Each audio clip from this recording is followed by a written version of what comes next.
सभी आत्माओं को कोटि कोटि नमन। आज का जो हमारा विषय है वह है आत्म रूप को जानने का सीक्रेट मार्ग क्या है। मीन्स आत्म साक्षात्कार को पाना क्या आसान है?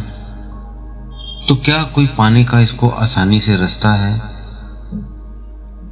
और कैसे इस वीडियो को सुनते सुनते ही आपको आत्मबोध की स्थिति प्रदान हो जाएगी। तो इसको पूरा भी किसी को भी कोई भी साधक मिस ना करे, ताकि उसका आत्म ज्ञान हो सके। इसी वीडियो में से उसकी झलक दिखाई दे जाए। हमारी पूरी कोशिश रहेगी आपको ऐसा जरूर हो। तो आप सभी का हम स्वागत करते हैं आपके अपने चैनल आत्मा से परमात्मा का सफर। जैसे कि आप सभी ने ये सुना होगा कि ये जगत, ये संसार मिथ्या है, सपना है। तो क्या ये सपना है? तो ये सारा संसार स्वप्न मात्र ऋषि मुनियों ने, संतों ने क्यों कहा? क्या ये वाकई में स्वप्न है? तो हाँ, ये स्वप्न ही है। वो कैसे है वो जानते हैं। जैसे कृष्ण ने कहा था कि एक दृश्य होता है और एक उसे देखने वाला दृष्टा होता है। मीन्स एक सामने कोई चीज पड़ी है और एक आप उसको देख रहे हो। तो एक दृश्य है और एक दृष्टा है। एक ज्ञान है, एक ज्ञान देने वाला है। मीन्स एक जानकारी है और एक जानकारी देने वाला है।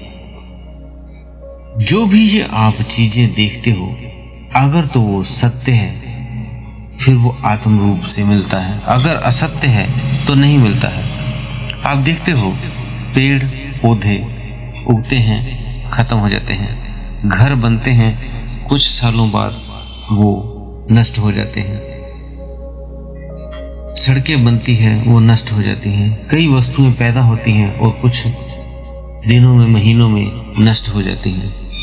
आप कोई खाने वाली वस्तु ले लें, फल फ्रूट, उसे रखें, कुछ दिन बाद नष्ट हो जाएगा। आप कोई कार ले आए, कुछ सालों बाद वो नष्ट हो जाएगी। आप कोई मोबाइल लाए, कुछ सालों बाद वो नष्ट हो जाएगा।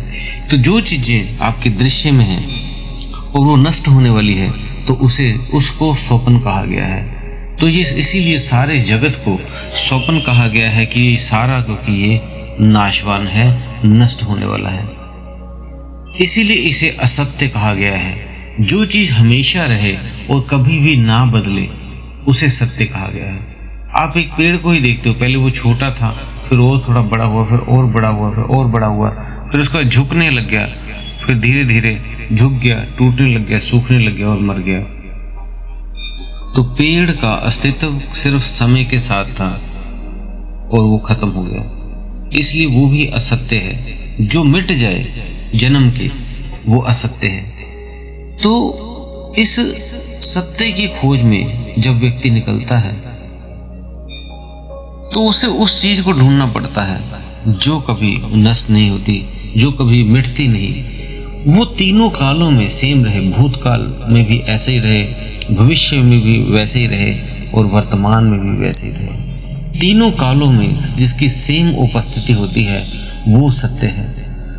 आपको ये सारा जगत सत्य लगता है, लेकिन जैसे ही आप सो जाते हो और आपको कोई स्वप्न आता है, तो उस स्वप्न में आप अपने आप को असली फील करते हो कि आप क्या क्या कर रहे हो, क्या क्या किया, क्या आपको मिला, क्या आपसे बिछड़ा। वो सत्य लगता है। लेकिन जैसे ही आपकी नींद खुलती है, तो आप कहते हो ओहो, ये तो सपना था। तुरंत भूल जाते हो, अगले दिन फिर नया सपना। क्योंकि आप के उठने के बाद पता लगता है कि वो स्वप्न था और झूठ था। लेकिन जब तक जागे नहीं, तब तक वो भी असली लगता है। ऐसे ही जब आप अपने आत्म स्वरूप को जान लेते हो, जो कभी भी नहीं बदलता, आपकी आत्मा मीन्स आप जो हो, आपकी जो ऊर्जा है, चेतना है, वो जैसी थी वैसी ही है। इस शरीर के बीचों बीच जब आप से महसूस करते हो, तो एक ऊर्जा रूप में अपने आप का अस्तित्व मानते हो। इस शरीर को ये ना सोचो कि ये आपका शरीर है, लेकिन इसमें एक बैठी हुई चेतना को आप जब महसूस करते हो, तो वो चेतना कभी नहीं बदलती, वो जैसी की तैसी रहती है। और जब आप उसे जान लेते हैं, तब आपको पता लग जाता है कि ये सारा संसार ही स्वप्न है। 90% लोग पूरे जीवन जागते ही नहीं, वो समझो रात को भी सपना देखते हैं और दिन में भी ये सपने भरे असत्य के जीवन में जीकर मर जाते हैं कि ये मेरा मेरा मेरा है। बाद में उसका कुछ नहीं होता, जैसे ही शरीर खत्म होता है वो उसका होता ही नहीं, बस वो सारा जीवन मेरा मेरा करता, इकट्ठा करता, सब कुछ रह जाता है, धन दौलत, गाड़ियाँ, बंगले, जमीनें, लेकिन उसको पता नहीं ये सब झूठ है, ये उसका है ही नहीं। क्योंकि वो उसको लगता है ये घर उसका कभी नहीं टूटेगा, ये गाड़ियाँ उसकी कभी नहीं टूटेगी, ये उसका परिवार कभी नहीं छूटेगा, ये धन उसका कभी नहीं छूटेगा। उसको वो अपना समझने लगता है और उसे ही सत्य मान लेता है। जैसे बच्चे खिलौनों को सत्य मान लेते हैं, छोटे बच्चे, और उनसे खेलते हैं। कभी कभी आपने देखा होगा छोटे बच्चे खिलौने लेके रोटियां बनाते हैं, दाल बनाते हैं, चावल बनाते हैं और खाते हैं। वो असत्य होता है, हमें पता है, लेकिन बच्चों को वो सत्य लगता है। तो इस असत्य और सत्य में आप भी तो कहीं खो नहीं गए हो। बड़े होकर आपको दूसरे खिलौने और चीजें मिल गई जिसको आपको लगता है यही सत्य है। जैसे ही वो कोई भी व्यक्ति इस सत्य को जान लेता है तो वो इन चीजों से परे हो जाता है, वो विरक्त हो जाता है। तो प्रश्न ये उठता है कि इस सत्य को जाने कैसे?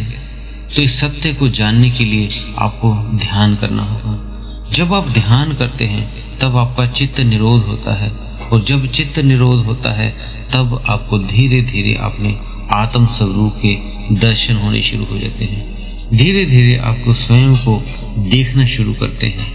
जब आप ऐसा देखते हैं तब आपकी धीरे धीरे ऐसी स्थिति बन जाती है कि आपको पता लगेगा कि ये संसार सारा झूठा है, ये सारा मिथ्य है। क्योंकि जैसे आप ध्यान में बैठते हैं तो जब विचारों का ये गोला टूट जाता है, क्योंकि आप सारा विचारों से ही बुना हुआ अपने ये जाल है, घर, कपड़े, मकान, बच्चे, रिश्तेदार, ये सारे विचारों के पुंज से एक गोला सा बना लेते हैं। जैसे ही ये टूटता है तो स्वयं का भी बोध हो जाता है और इस संसार का भी बोध हो जाता है। जब इन दोनों का बोध होता है कि संसार अलग है और आपका स्वयं का बोध, आत्मबोध, आप अलग हो, तब जब ये भेद आपके बीच विचारों का टूटने पे पता लगता है, तब समझो आपने उस ब्रह्म को जान लिया। तभी कुछ व्यक्ति जब कहते हैं अहम ब्रह्मास्मि, तो इसका मतलब यही होता है कि उसने स्वयं को जान लिया। क्योंकि जब तक आप ये सोचते हो कि मैं स्त्री हूँ, मैं पुरुष हूँ, मैं बॉस हूँ, मैं नौकर हूँ, मैं पिता हूँ, मैं पति हूँ, मैं मंत्री हूँ, मैं प्रधानमंत्री हूँ, जैसे ये भाव रहेगा तो ये सांसारिक, ये शारीरिक भाव आपका बना रहेगा। तब तक आप स्वयं की खोज से परे रहोगे। लेकिन जैसे ही ये भ्रम टूटेगा तब आपको पता लगता है कि आप ही ब्रह्म हो। क्योंकि सुखों की खोज में व्यक्ति वस्तुओं को ही अपना बनाने लगता है कि कभी इस वस्तु में सुख ढूंढ ले, कभी इस वस्तु को ले ले, सुख मिलेगा इसमें। लेकिन इन वस्तुओं से वो उसे सुख नहीं मिलता। वो कभी फिल्म देखता है, कभी खेलने चले जाता है, कभी घूमने अलग अलग जगहों पे जाता है, कभी संभोग क्रिया, ये सभी में वो लिप्त रहता है, लेकिन इनमें सुख नहीं है। ये क्षणिक भर हैं और ये खत्म होने वाले हैं, ये असत्य हैं। मूवी, आप कोई फिल्म देखते हो, क्या वो सत्य होती है? वो असत्य है, ये काल्पनिक कथाएं हैं। ऐसे ही ये काल्पनिक जगत बना है, फिल्म की तरह है। तो इसे जैसे ही आपकी इससे तृष्णा हट जाएगी और आपकी स्थिति आंतरिक हो जाएगी, तब इन दुखों का सिस्टम आपके साथ खत्म हो जाएगा। क्योंकि जब तक आप मन के वश में होते हो तब तक ये दुख आपको महसूस होते हैं। लेकिन जैसे ही मन के परे की आपकी स्थिति बनती है तो समझिए आपकी आत्म जागृति होने लगी और फिर आप दुखों से अपने आप हट जाएंगे। क्योंकि ये संसार से ही आपको चीज़ों, वस्तुओं से ही दुख मिलते हैं। जब इनसे परे ही हो जाओगे, आपको पता ही लग गया ये सारा मिथ्या है, और इनसे आप दूर हो जाओगे तो आपको आपकी आत्म जागृति हो जाएगी और फिर आपको पता लगेगा असली सुख तो आत्म जागृति से ही मिलना है, आत्म ज्ञान से ही मिलना है, सेल्फ रियलाइजेशन से ही मिलना है। तो दोस्तों, आपको आज का जो हमने ये सत्संग जो आपको ये सुनाया है, कुछ उदाहरणों के साथ, कुछ बातों के साथ, हमें लगता है कि आपको भी इसका एहसास आज होगा। आप इसे एक बार नहीं, इस वीडियो को 2-2 बार, 4-4 बार सुने या हर 2-3 दिन बाद सुने, ताकि आपको आत्म बोध की स्थिति हमेशा बनी रहे। और जैसे ये बनी रहेगी तो अपने आप धीरे धीरे कुछ दिनों में आत्म बोध भी हो जाएगा। तो बस उस स्थिति को अपने बना के रखना है। तो दोस्तों, आप वीडियो अच्छी लगे तो लाइक कर दिया करें, ताकि और भी व्यक्तियों को ये पास जा सके और वो भी आत्मज्ञान का आनंद ले सके।